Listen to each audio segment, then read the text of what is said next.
એક નાના ગામમાં અમૃત બાપા રહેતા હતા. તેઓ મેલડી માતાના અતિશય ભક્ત હતા.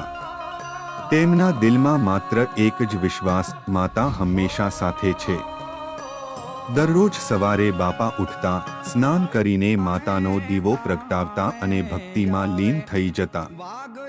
ગામના લોકો કહેતા, બાપાની ભક્તિમાં કંઈક ખાસ છે, માતા તેમને જરૂર સાંભળે છે. એક દિવસ ગામમાં ભારે તકલીફ આવી. અચાનક એક બાળક ગંભીર રીતે બીમાર પડી ગયું. ડોક્ટરો પણ હાર માની ગયા.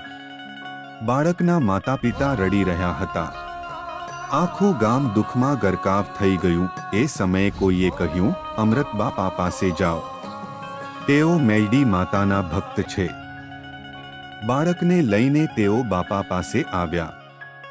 બાપાએ બાળકને જોયું, આંખો બંધ કરી અને માતાને પ્રાર્થના કરી, હે મેલડી માં, આ નિર્દોષ બાળકને બચાવો, આ ગામનો વિશ્વાસ તૂટવા દો નહીં. બાપાએ માતાનો ચરણામૃત બાળકને પીવડાવ્યો અને માથે હાથ ફેરવ્યો. અદ્ભુત ચમત્કાર! થોડી જ વારમાં બાળક ધીમે ધીમે આંખ ખોલવા લાગ્યો. શરીરમાં હરકત આવી. માતા પિતા આશ્ચર્યમાં પડી ગયા, જેમ કે માતાએ જાતે આવીને બાળકને જીવન આપ્યું હોય. ગામમાં આનંદની લહેર ફેલાઈ ગઈ. બધા લોકો જય મેલડી માના નાદ કરવા લાગ્યા. બાપા શાંતિથી બોલ્યા, આ મારો પરચો નથી, આ તો મેલડી માતાની કૃપા છે. સાચી ભક્તિ હોય તો માતા ક્યારે પોતાના ભક્તને નિરાશ નથી કરતી.